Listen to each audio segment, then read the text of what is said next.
Amy can send the link for the corporate calendar again, and then we're sending out an email every Friday with what's coming up the following week. So feel free to participate in anything regardless of which office is hosting it. Thank you, Kate. And then looks like on Friday we'll still have our Ninja meeting at 10 a.m. And then for those of you who wish to go and check out the MCE training, and I think we're posting all of these videos in Vimeo, which is where we house all of our training. The password has changed. It's now MCE training. You can find that back in the email message that I put up. So so that's that. Anybody have anything you wish to speak of at this time? Well, I think we'll wait till the end to look at listings, if you don't mind. I think what I'd like to do, I want to just take a minute or two or three maybe. I want to look back at what's happened over the last 4 months that brings us to this place today, so that we can stop and take pause of where we are, and then we can look at moving forward. And so much has happened, so much happens every single day, that there's no way we could cram all of that into a meeting. If you wish to look and see for yourself, which most of us don't want to, just Google "Go COVID timeline." But I just want to stop and do that, and I hope you don't mind me doing that. So it's been 4 months since this crisis began, really December 31st in China. And I'm just going to read, because otherwise I'm going to forget everything. It's been 3 months since the White House banned entry of foreign nationals who traveled here from China. It's been 2 months, just 2 months, since the stock market began plummeting on February 24th. And it's been a month and a half since it was declared a worldwide pandemic, and the sports teams began pausing their seasons. That's been 2 months now. By March 15th, US deaths had topped 3,000, and things began to topple. By March 22nd, President Trump activated the National Guard in Washington, California, and New York. On March 23rd, just about a month ago, Governor Northam closed Virginia schools. And strangely, by that same day, the stock market began to bounce back from its low of about 18,500. China began opening at that time, which is just crazy to think. Well, we're shutting down, they were opening. Even while more states were declaring disasters, and by the end of the month, Governor Northam declared declared stay-at-home orders in Virginia. It's just been a month now. By April, we all became numb to the numbers. We just became numb to all kinds of numbers, the numbers of cases, the numbers of deaths, and the numbers of unemployed. US deaths then were at 5,000. That's just boggling to think. And it became doubling every few days. Vaccine trials began by the second week of April. That's just 3 weeks ago. Lockdowns continued, and testing in the US began in earnest just 3 weeks ago. By April 13th, payments of $80 million were announced, and the Food and Drug Administration began to diagnose by saliva. Imagine that. By April 15th, the number of worldwide cases had topped 2 million. And by April 16th, that's how long ago, just 12 days ago, Trump announced federal plans for reopening US economies, relying on state governors as unemployment rose to over 5 million. By April 18th, US cases topped 700,000. By the 20th, the Tennessee governor announced reopening, followed by several states. On the 21st, a week ago, Congress announced a $500 billion plan for small business, hospitals, and testing. During the last week, several states announced reopening plans. The Vegas mayor offered up her city as a control group while complaining that we were destroying Las Vegas's economy. So where are we today? We have 1 million cases. There have been 56,000 deaths just in the United States. And yet everyone is thinking about moving forward and reopening. What do I think? I think we're all numb to what's taken place. And we just want to get back out, and we want to get things going again. We want to restore the lives that we all had. And I don't think that government can mandate what exactly will happen. They can try, but they can't. There's been so much during the last 2 weeks of people demonstrating and going out, just defying this crisis, this, the COVID and everything. And that's going to continue. When things start to improve, and believe it or not, things are starting to improve. The timelines are starting to flatten a little bit. People want things to end. That's when they grow the most restless. And so things will continue to open up. You will continue to see companies, even ours, begin to announce plans as we look forward to what will come next. But even while governments and companies make plans and announce plans, you will make your own plans. You will make your own decisions. And so will your clients, just as you have during the last several weeks. Some of you have continued to operate and do your business. And frankly, I'm just so proud of the way that you've gone about it and done it safely, because safely is the critical thing. And no one can promise anyone that you will absolutely be safe if you go forward and list or sell your home with me. You can't, absolutely determine whether or not you will be safe. So each of us has to decide for ourselves what we're going to do, whether we're going to stay in, stay on the couch, whether we're going to go out, whether we're going to order our groceries, or we're going to venture out there with our mask on and, and a mask over your mask. How will you move forward? How will you do things? This is what you have to think about. This is what you have to decide. But we can't do it alone. We have to do it together.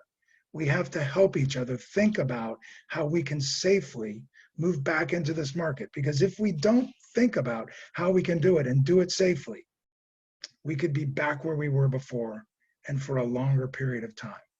It won't take too many of us getting sick with this for all of us to say, whoa, I'm not doing this. So, and at the same time, I don't know if you as an individual can manage to sustain yourself economically. My hat's off to you. I think most of us can't do that. And I know that our company can't do that forever. And so we will find ways to do this. And there have been agents who have been very, very successful throughout this crisis. And we are starting to see signs of a reemergence of activity in real estate.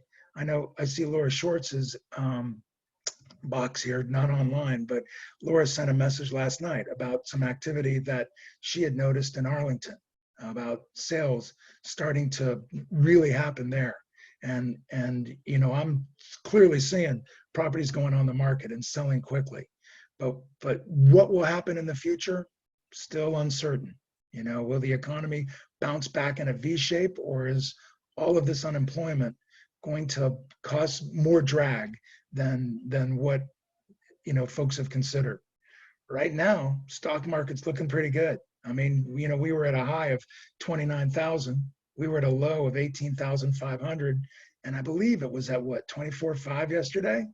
I know my accounts, thankfully, I had moved much of my stuff to a safe position before this happened, but my accounts are pretty much where they were before this whole crisis began. And it would be easy for me to take all of my money and put it back in the market and try to jump on a recovery. But I like to play it safe. And at the same time, I'm not going to just leave everything out of the market. I'm going to make smart strategic decisions, both financially and personally. And I want to help you do the same. So that's what I would like to take some time talking about today. And I want to turn it over to you guys so that we can talk about what are you seeing from people and what are you doing that you believe is helping you to continue to operate in this market safely? What can we do that allows us to list a home and sell a home safely? Anything from the most basic to the most newest and creative ideas. I'm just going to sit quiet for a minute and let somebody else chat, because I think I've spoken enough.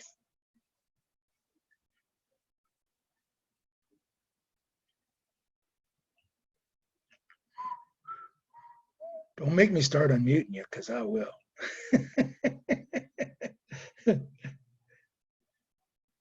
Martha, I see you looking for your button. You're on, baby. What did I do? I I'm don't know. sitting here. Aha. You were either looking at your phone or what? Oh, Karen, I see you laughing. You're next, girl. You know, this is something that I borrowed from Jerry Thatcher, but in both a for sale listing and a rent listing, I did booties and gloves in individual Ziploc bags in a basket with a trash can that you don't even have to touch.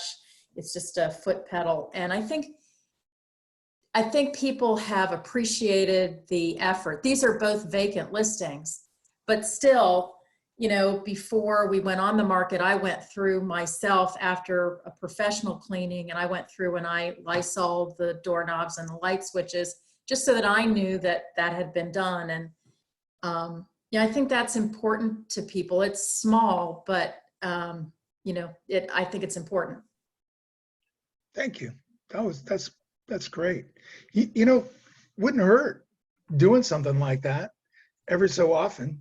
Let's say that you went out to your property. This is just a thought. Let's say that you went out to your property to do a wipe down. You know, you could do a Facebook Live saying, "Hi guys, just wanted to stop by my property and do, you know, just finished a wipe down on it," which I do, however often you might. If you did it every day, which I do every day, and just wanted you to take a quick look and see inside while I'm here. You know, or just don't even have to do that. Just announcing to the world and then posting it on your, that little video on your MLS, so that people see that and go, "Oh, wow, wipe down. Great. That's one for me." Maybe we could do that. Anybody else got an idea? Something you've done, something you've seen? John? Yes, ma'am. It's Lynn. I sent out 2 videos to my SOI with Ann Carpenter's help, because I'm not great on YouTube. Although the other thing I've done, which I haven't flushed in, is kicking and screaming on joining Facebook, because I know I have to. So that's, Martha can laugh about that. But what I did is I took a couple of songs that seemed, one of them was by Mavis Staples, "You're Not Alone." And that's if you want to send something out that people seem to appreciate.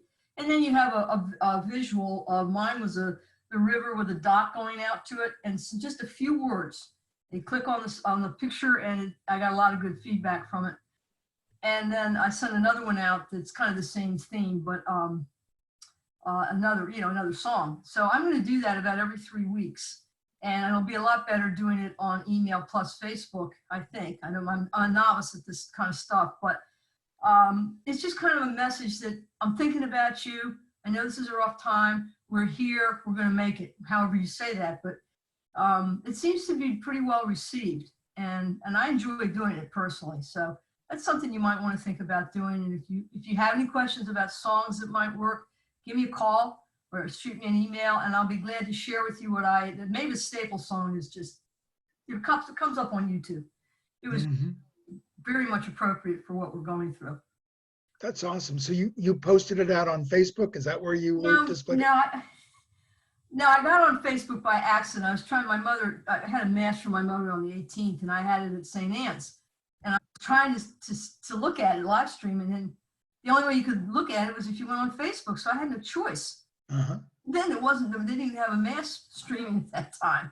So I'm going to talk with Ann about doing Facebook, because it's not something I've ever done. Yeah, John, this is Ann. Yeah. Just letting, it's a Resora message. It's really easy to create a custom Resora message for you to send out to your SOI. So if you have any ideas, just shoot me an email and we can talk about it. Oh, you know I will. Yeah, and that applies to everybody. It's easy to do.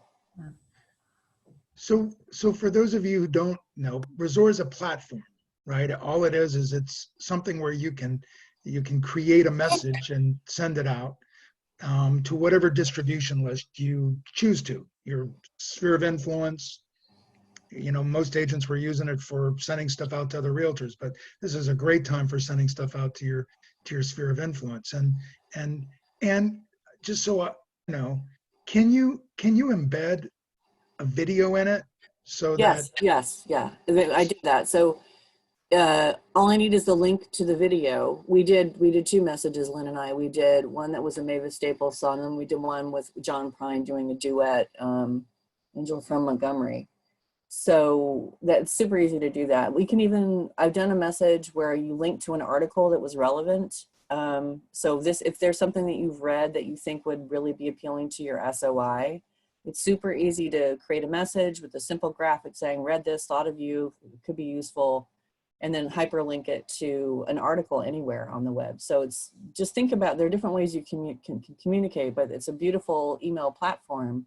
And we've been using it for listings, but you can also just use it to reach out to your SOI right now. Thank you. You're welcome. Any other good ideas? John, I have a question. This is Joan. Yeah. We have a listing going active today, and I have booties and gloves that I'm now going to put in little bags like Martha said. That's a great idea, rather than just leaving them in a bag, in a big bowl. But what about masks? I don't have any throwaway masks. Or people, and I haven't seen them in the last few places I've been in, but what's everybody's experience with throwaway masks? Or do we expect them to have it on when they arrive? Any thoughts? Personally, I think they should have it if they, I mean, if I'm showing up to be with my realtor, I'm showing up with a mask and gloves, but Or John, Lisa? if you even go to the grocery store. yeah, no Oh, question. yeah, absolutely. But you can't, where can you buy throwaway masks? I haven't found anybody that has them. I don't think there are any anymore. You can't go to Home Depot for that. But I see everybody that I've gone out with has had their own masks. So I'm not sure that that's the issue, but I like the idea of the gloves and the booties. Yeah. Yeah. There are so many options to buy masks on Facebook. If you're on Facebook, every other post is an ad to buy face mask. If you're not. And Throwaway Laura face Schwartz masks? chimed in, Amazon, and the last time I had checked, I had an agent ask, I think last week too, and so I did go to Amazon. It might be hard to find them, like sometimes the shipping fee is really high, but you just kind of have to pay attention to what you find, because like some of them might say like delivery expected like July 1st. Yeah, I ordered Like, some 3 weeks ago. I'm still waiting on them. Okay. Yeah. There's a place is SB. SB sometimes has them. There's actually a local tailor and dry cleaner that's selling handmade masks, and I don't think they're very expensive. I don't know how many you're looking to grab, but you know they're not going to be as inexpensive, but at least you can grab them quickly. Yeah. Where are they, Lisa? Do you know where's They're that in dry McLean. cleaner? They're right by the Kellogg collection in McLean. I think Oh, yeah. it's Fairfax Taylor. Yep, they've got little signs up saying masks for sale. Oh, I great. just noticed 10 people dropped off this meeting, so they're on their way. No. Yeah. I still have some of the ones that the company ordered, the black ones from Custom Ink that we sent. I still have probably about 30 left. So Okay. if you shoot me an email, those aren't disposable ones. If you shoot me an email and let me know, I can ship some to you. Okay. They were $2 a piece and then $5 for shipping. So if you just let me know, and like I said, I think I have about 30 left, so it'll be first come, first serve if you want. Thanks, Kate. Thank you. So what else? What else is helping you navigate safely through your business? Let's look in a pointed direction. How about just establishing the paperwork? I'm signing paperwork, so I know people are still doing, representing buyers and representing tenants and representing sellers. I signed one this morning at 20 minutes before the meeting began. Signed 3 or 4 yesterday. So you guys are doing it. Are you doing it in person? Are you doing it using Zoom or something else and sending it to them? I know you're sending them the paperwork. Most everyone now, there's very few people left that are not doing their paperwork digitally. And I think even the few that are left, maybe time to come on board. I don't know. But I saw a snicker there. But what are you doing? How are you getting through that portion of it? How are you discussing it with them? On a listing presentation, are you listing without seeing the house? Are you doing a presentation when you're at the house? Are you coming to view the house and then doing your presentation online? Are you using the digital listing presentation? Has anybody used the digital listing presentation doing it with Zoom or another platform? Anybody? Raise your hand. Say a word. Can you see me? I can, Ann. Hi. Hi, everybody. Yeah, I did do it, and Shirley and I did it, and we are competing against other agents. So we did it together. I was referred something, and it's around the corner from where she lives, and sometimes we work together on stuff. So I brought her in, and we worked with Bethany, who did a brilliant job of getting the digital listing package together for us and incorporating some extra pieces. We to assure the sellers how we would handle things, we incorporated that piece that is about COVID-19, where Maureen signed the first, you see her signature on the first part of that.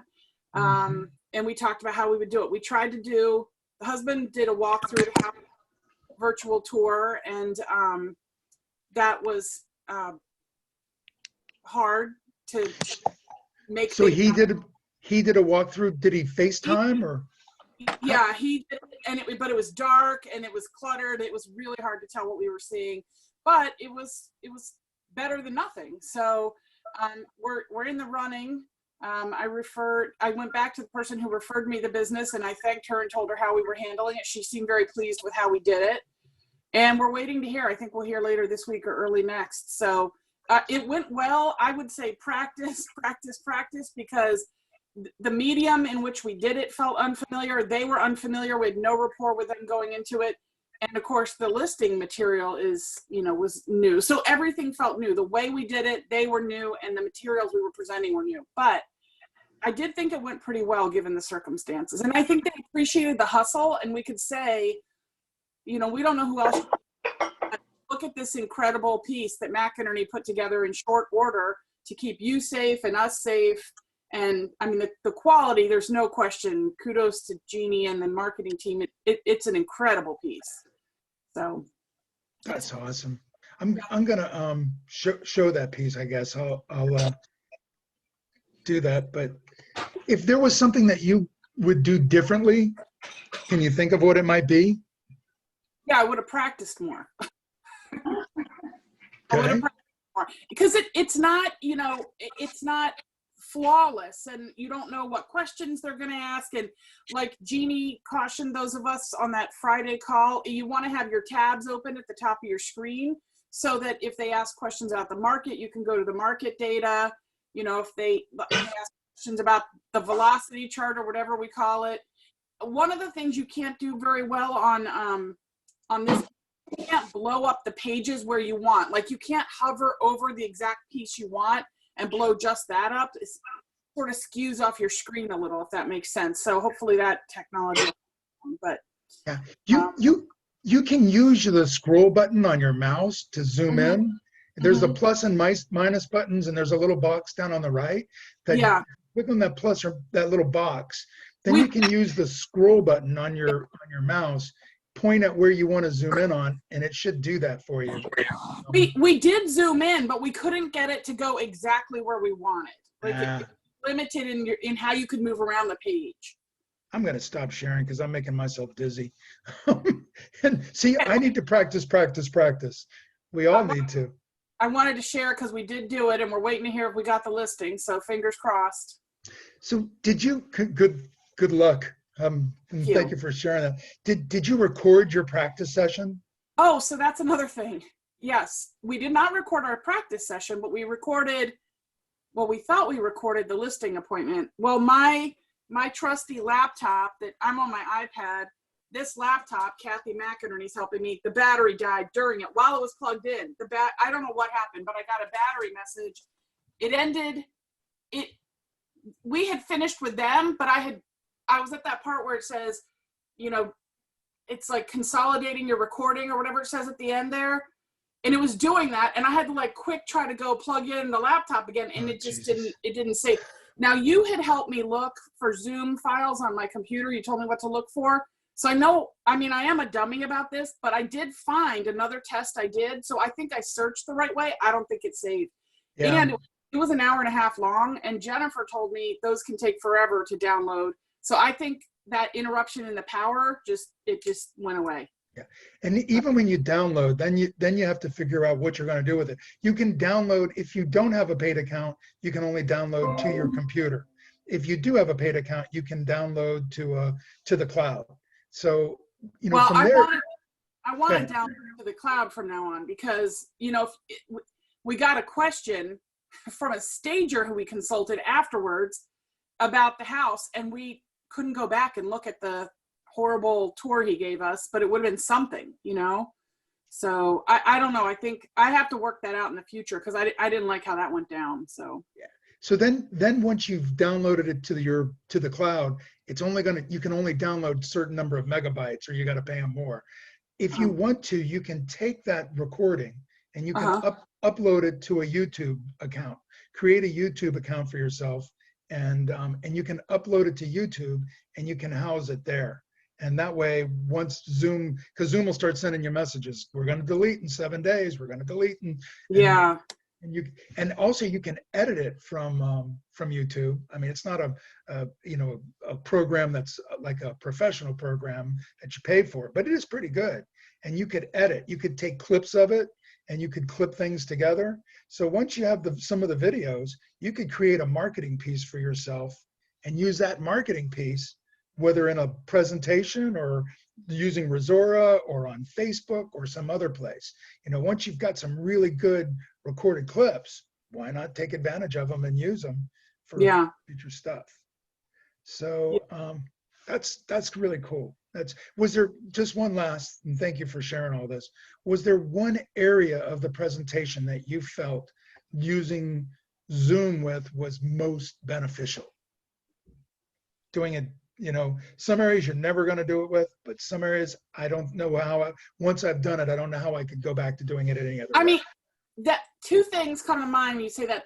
It is very impressive to have that technology called Issue, where it looks like the pages are just turning by themselves. Yes. It's so classy and so well done. And I thought that was conveyed beautifully. What I found really difficult is I'm somebody who, you know, I like to connect with people. I like to make eye contact and see how they're relating to me. That was incredibly difficult. Yes. Trying to establish rapport online, like I was thinking, like, what more could I do? We sent an agenda ahead of time, so we'd show we were organized. I sent a follow-up note. I had it in the mail the next day. So, you know, there was a thank you. So all the right things, but there was not that, you know, seeing them smile, or like she got up to make a food delivery to place a food delivery during it. There was that part was very awkward. And that is, you know, thank you, Zoom, that we can see that, but it's also what's awkward, you know? Yes. And you know, your computer, it's like when you're looking at the screen, you're not really looking where the camera is. Right. So you're not making eye contact. Sooner or later, they'll develop the methodology to have the camera be built into the middle of your screen optically. So where you're looking is where they're seeing. It's like you're looking at folks. I found that I was saying a lot of the time, you know, does that make sense? And I was like trying to pull more feedback in the middle than I normally would have. Yes. Because I couldn't tell if I was connecting with them or resonating. So asking for feedback with words like, does that make sense? Mm-hmm. You know, do you understand that? Those things are helpful.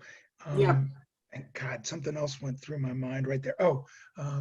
You know, you can have one person, if you practice enough, you can have one person operating the levers so that you're not trying to speak and think and act while the other person, while you're trying to manipulate your screen, because, you know, while I'm looking at you here right now, I can change screens when, you know, get the other person talking, and then I can look behind my screens. I can look behind the screens that we're all looking at now by pressing Alt and Tab and go find it. But it's, you know, that takes a lot of work to keep your mind where you are while you're searching for what's next. So like you said, organizing and moving things around, and we won't try to do all those things here because it'll just take up too much of the meeting, but I'm happy to help anybody with how you can organize things on your screen. And thank you, Ann. See you going back into the, so, you know, how you can organize the tabs across the top so that you know which one you're picking when, and getting them all lined up in a row. So, Yeah, it's critical. And it was funny because I was taking notes. So Shirley and I divided it up. So she was the one controlling what they were seeing, and then I was taking notes. Well, the husband said pretty early on, he said, well, why are you taking notes when this is recording? So then it's like you felt a little like a dummy, haha, whatever. Well, then of course I didn't take the damn notes and the recording didn't work. So oh crap. You know, so now you know why next time you can say I take notes, because the recordings don't always work. Yes, so like live and learn. So hopefully my mistakes help everybody watching. So. Yeah, and sometimes it takes time to get you know, the whole thing recorded, and then go back and view the whole thing. And, you know, taking notes helps you to remember what's important right away, so you don't have to look back through everything. I thought it would be fun actually to go back and see how we did. I was kind of curious, but of course we weren't able to. But you don't ever get that opportunity live, you know. I thought it would have been kind of neat to see. So it definitely is helpful when you're practicing to record. Mm-hmm. You can see what you did. You can see how your inflection is. You can see, you know, where you might need help. Mm-hmm. So thank you. Yep. Thank you for doing that. Thanks. So you know, getting through the present. Anybody have anything else on that presentation? Thoughts, tips? I just to do listing presentation through Zoom. Sorry, I'm late. That went longer than Jean. And it was great. I actually liked doing it through Zoom because I was able to like really go in depth with the market analysis, because I did a screen share and was able to, you know, pull up the comparable properties, look through the pictures with them in a way that is more difficult in person. So it went really, really well. And it helped to have the open tabs ahead of time. And plus I didn't need to establish rapport with these people. I've known at least one of the parties for a long time. So that was helpful, but it was great to do in many respects. Thank you. That's great. So establishing rapport is a critical ingredient. And can you establish rapport doing it Zoom this way? Do you think you can get personal at all? Is there a way to do that? Is there any way to break the ice? Can anybody think of it? I think there's always ways to break the ice. I think, you know, you talk and you know, when you're going through, mostly they're concerned about the price. And so when you're going through the comparables, you can talk in depth. And I always find it helpful to tell stories, you know, experiences I've had, that I think that makes it more real to them rather than being very dry. And also can you get to understand and know them enough to be able to help create a plan that makes that happen? You know, that's a challenge, I think. With the limited time, you definitely got to be prepared in advance. Winging it, I think, it's critical not to wing it right now. You got to practice, and practice for success, not just practice for success. See it through successfully at the finish. And how do you get to that successful finish? How do you get to the place where they're signing the agreement and returning that agreement to you in the way that you want it to be? If you can visualize all the way through all the steps and all the things you need to do, then you can do all the preparation that's necessary. Anything else about the process? Jean, I have a question. Jean was saying that she could do the market analysis and everything this way. How is she doing that while she's talking, just speaking about the market analysis, or does she have a visual for them to see what it is? How do you do that? So of course, yesterday I did the market analysis. And I screen shared with them, and I had open tabs. So I had the tab open to that market analysis. And then if you do the market analysis and you go into comparables, you can click on each of the comparables and scroll through the pictures with them. And it's always been my ideal to do that at a listing presentation, but this was easier to do via Zoom than in person, because you can, it's hard to share a computer screen unless whatever. This made it really great. Does that answer your question? To me, it's kind of like that first time you had a client in the conference room and you're doing some computer work. You feel awkward, it's hard to maneuver through, but after a couple of times, you're just going right where you want to be and you're not awkward anymore. Same thing, I think, with the MLS. Once you share screen, if there's a question and you need to get somewhere, you go to wherever that is and answer the questions and just solve for the problem. But you try to pre-think what those questions are going to be and have certain things ready to go for when they ask the question. That would be my best answer for that. Anybody else? Anything for showing of the properties that you found to be especially helpful? We're running out of time, but I just wanted to, anything for showing properties? I have a listing coming up and my seller wants me to have an actual open house and have people in there. So I think what I'm going to do is, I guess it was Lisa, I don't remember who said about the booties and the gloves, whatever, and only allow 2 people at a time. And So only 2 people from the same group, right? correct. And it Not- will be by appointment only, open house by appointment. And I will have the times in there. I don't know how it's going to work out yet, but You can have them call you in advance. yes. You can be at the property, call you in advance and tell you, or they can set it up if they're an agent through showing time so that I think showing time becomes more important right now. Right. I just don't know how it's going to be received. We're going to try it out. I think, like everything else, people will be respectful and they'll be thankful for the opportunity and they'll wait. And you know what? Sometimes having them wait in their car, it's not bad. It's kind of like when you go to a restaurant and you got to wait to get to the table. If the food is good, you're going to wait, right? So they'll wait. They'll sit there. We'll see what happens. You'll be fine. Anybody else on that?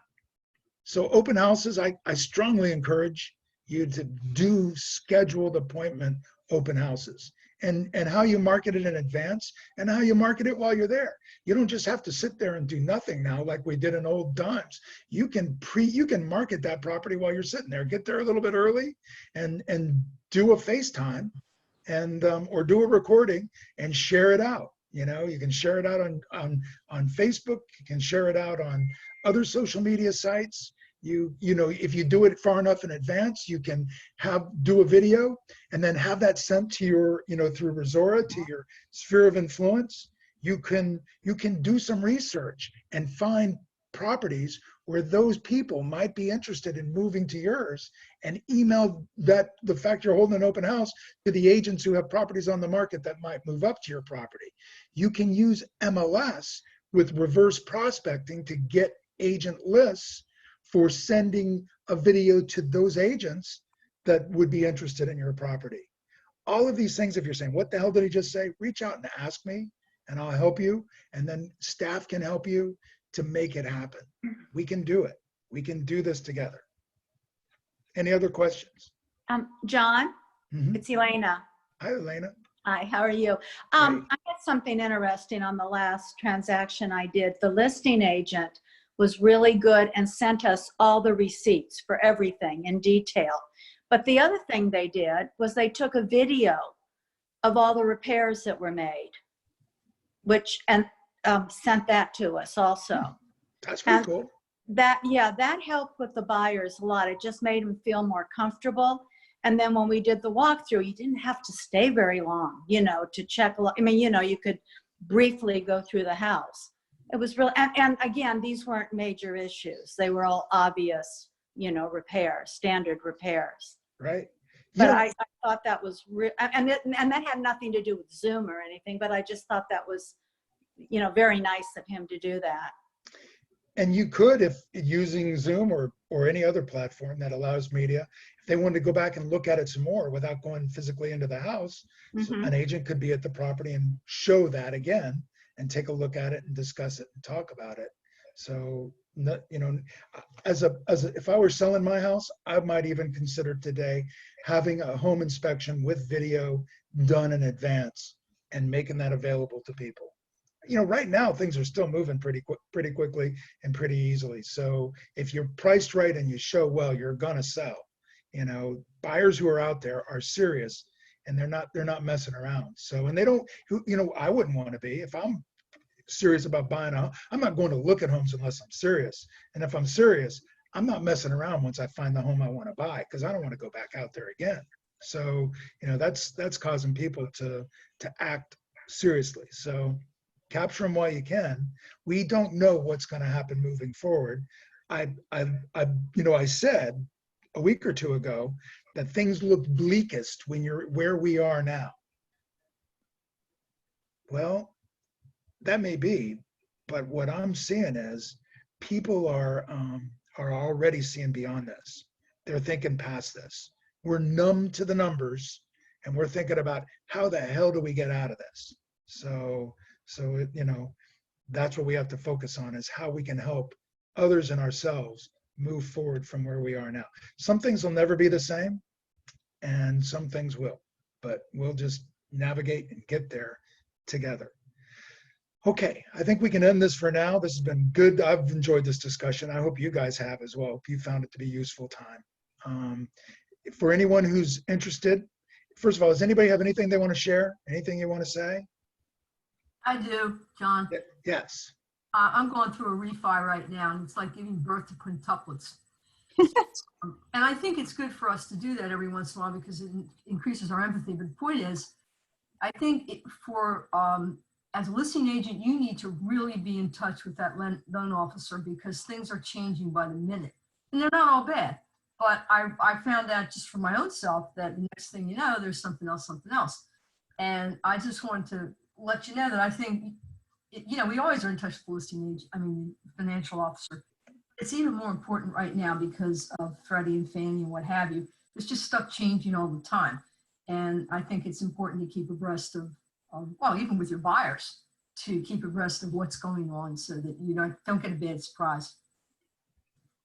Thank you. So I'm just looking through the chat messages just to see, and is there anything here? Thanks, Laura. It looks like Laura said she saw a sign at Super H on Route 50 and Germantown Road that says they're selling masks, even by the box. So there's a pack of 50 disposables on Amazon that's available for delivery on Fridays. And Laura Schwartz sent that link to Amy. So thanks for that. And then forgive me for sticking my face in the screen, but I can't see. And then, yeah, somebody was asking if Ann did a Zoom. Looks like we're all good. Oh, James, yeah, brother, you got something to say to us here? I do. First of all, I want to say what a great meeting this has been. You guys are just beaming of positivity. I love it. I feel like now I'm coming in. I had that wonderful segue by Lynn, and here comes the Grim Reaper. So please excuse me. But yeah, we are in an ever-changing environment right now. So the best thing you guys can do, I think, for both from a buying agent perspective, is just kind of educate your buyers of where we are right now. We are literally in an environment from a lending perspective where we're getting changes sometimes multiple times a day across all programs, whether it's FHA, VA, jumbo. There's constantly emails coming through about reductions in loan to values, increase in credit score requirements, increase in reserve requirements. So the best thing you can really do is just inform your buyers of what we're dealing with right now, so that, because it's going to seem trivial. One of the things that's coming up right now is the IRS is no longer doing tax transcripts. So what's happening right now is we have to prove that people have paid their taxes without having access to the IRS to pull their transcripts. So we're actually going back and asking people to provide proof that they've made their tax payment from 2018, which just sounds insane. But that's where the industry is right now. So people are getting a little grumpy with the amount of stuff we're asking. And self-employed borrowers, which I'm sure Lynn has experienced, self-employed borrowers no one wants to touch them. They're asking for so much additional information. They want to see proof from their CPA that they're still in business, that they haven't been impacted by the virus. They may ask for additional reserves. They may ask for up-to-date profit and loss. You may have to prove that they're still in business at the time of settlement. So all these type of things in order to just kind of prep your buyers up front. Hey, listen, we're in a crazy environment right now. The underwriter is probably going to want everything possible under the sun. And because it's so busy, it may not be till a few days before settlement and they want to get some additional information. And if you can prep people, which myself and my team we just had a conversation about that this morning. We're just trying to prep everybody as best we can that, hey, we're in a different kind of environment right now. We're going to get your loan done, but be aware that they're going to want more documentation than we're going back to the documentation levels basically from 2009, 2010. We're going backwards 10 years to back when everything was being underwritten. That's back where we are in this current environment. So just a big heads up. But if you can be upfront with people, I think it will help everyone with the process down the line. One other thing, John, if I could say, for myself, they're going to be talking to you. They're going to check several things, my employment, what I've made right before I settle, but then they're going to check it again before they fund the loan. So that was, and that's fine. But if people don't expect it, you're like, what the heck? So I just wanted to, and I'm sure James knows that that's what they do, but it was a surprise to me. And luckily I'm going to settle next week as long as something else doesn't happen. But it was an interesting experience and it made me a lot more empathetic to what other folks are going through. Hey, James? Yes. How are appraisals being affected here? Are we finding appraisers not going into the properties anymore? Are they just doing drive-bys? Yeah, well, the funny thing is, believe it or not, I've never seen so many appraisal waivers. We've got a ton on conventional loans where it just says, okay, no appraisal needed.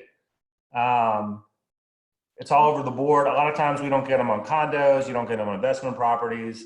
But then what they've done is for most of your conventional financing, you can do drive-bys now. So you don't actually have to go into the home. You can do that also for FHA, and even VA is now allowing drive-by appraisals. Yeah. So the jumbo loans, I haven't seen anyone they're allowing them on jumbo loans, so anything over like 765. But the rest of them, they're all pretty much getting through on drive-bys, or like I said, even luckier if we get an appraisal waiver altogether. Hey, James, would you be willing to put together something that just says, here are common things that are common today, commonly expected things that were not expected 30 or 60 days ago? Yeah, it's so funny. My wife just recommended I do that this morning. Yeah. That would be wonderful if you would do Okay, yeah, that. I'll get that list together and send it to shoot out just so everyone's a little bit more in the know. So Yeah. You might work with Amy and we can put it in a Resora perhaps for you to pretty it up, make it easy to see. I don't know, maybe. Sorry, Amy and Ann, but if we could do that, that would be great. That'd be awesome. So just closing out this part of the discussion, what I want to say. John, can I say one other thing just about rates? Yeah. So rates for conventional financing are great. So rates for loans under 510, I think on a purchase were about 3 1/8. Rates for VA, I think yesterday on a under 510 VA loan, I think we were 3% with a 0.5 point. And even the high balance VA loans have come back into the market where we're probably in the 3.5 range for jumbo VA loans. The rates are back into a really good position after some market volatility. Not to say that the jumbos still don't have their issues, but the conventional financing and VA and FHA are in a little bit better shape than they were just a couple weeks ago or a couple days ago. Thank you. And how about for our family and friends that want to refinance, or even ourselves? Yeah, believe it or not, the refinance are just a little bit higher because they're giving a preference to the purchases right now, but basically same type of, I think we're, maybe 3 1/4, 3 1/8 with paying a little bit of points on a conventional refinance. And the high balance stuff is probably 3 3/8 with a 0.5 point, somewhere in that. So yeah, awesome opportunity for those friends and family that want to refinance, and good way to reach out. Once they're going to be checking all that stuff, like Lynn, they will be checking like up to the day that you're still employed and all that type of stuff. The other thing I wanted to give, now that we just said that, just real quick, for anything in forbearance, with the exception of a student loan, is also a problem. So anyone that has moved anything into a forbearance, they're not going to be able to get financing at this point. So just if that comes up in any of your conversations, let people know that in the current environment, if you get your car loan in forbearance or whatever it is you put in forbearance, it's going to prohibit you at the current juncture right now from getting new financing. Yeah, if you're not paying those you owe, then don't expect futures. Exactly. Yeah. All right. Perfect. Thank you. Anything else? You're good. I'm good, buddy. Thanks. Thank you so much. Thanks for all you do. Cheers. All right. So closing this portion of it out, let me just say, what these crises do and what COVID has done is to create uncertainty. That has been the one constant throughout, is the uncertainty. And the uncertainty creates conflict and creates, people to pause from making decisions. It creates a whole lot of challenges and issues. And the one thing that we can do to help people who do want to and need to move forward is to help create certainty for them. By providing certainty where we can provide a path for them to operate. So thinking through everything you do and doing it through as safe a prism as possible, being able to express that to folks and letting them know that you've been thoughtful and thought ahead will make them feel comfortable and allow them to move forward. And it is important for us to move forward safely, absolutely safely. Be careful about the risks you take. Make sure that you keep yourself and your clients safe. And look for ways to do that. We got to get out from under the couch or on top of the couch and get out there in the world and start doing things again. And we can do that. So thank you. Thank you for being here this morning. Thank you for everything you've been doing, and I know that you'll continue to do. What I want to do for those who want to stay around and see it, if you want to talk about a listing, I've got listings all up on the screen in the background. If you want to talk about a listing and it's not an MLS yet, then put the pictures on your own screen if you want to. And for those who wish to stay behind and talk about properties that are coming up or on the market, or even if you have a buyer need, now's the time to do it. And I'm going to share screen and go to our listings. So anybody?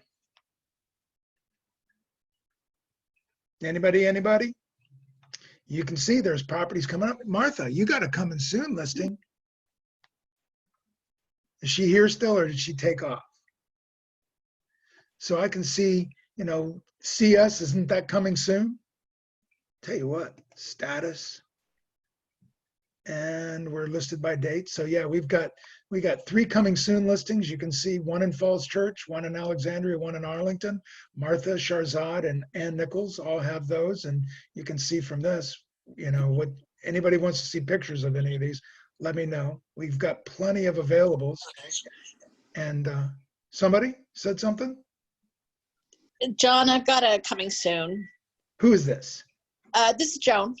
Hey, Joan. Would you like for me to show any pictures of it? You know what? It's pre-MLS. So Okay. I actually, it's 579, 3 bedrooms, 2.5 baths in Vienna, right off of Cedar Lane. It's actually on Cedar Lane. It's a townhouse. But it's on kind of a side street on Cedar Lane. So it backs to a nice little playground. All new appliances, very well maintained. For being so close, it's about a mile to the Dunloring Metro, under 600,000, lots of space, over 2,000 square feet. We will be getting staged this week and on the market next week. But anything in Vienna in a townhome with over 2,000 square feet for under 600,000 is a bargain, and it's very well cared for. Sounds like it'll move quickly. Thank you. Anybody, if you have more information, reach out to Joan Ryman on that. Anybody else? No. Going once, going twice, stop share. All right, so that's it for the meeting today. Thank you so much. If you want to come back and join us for the MLS at 1 o'clock, do so, and take care. Have a great day. Thank you, John. Bye-bye.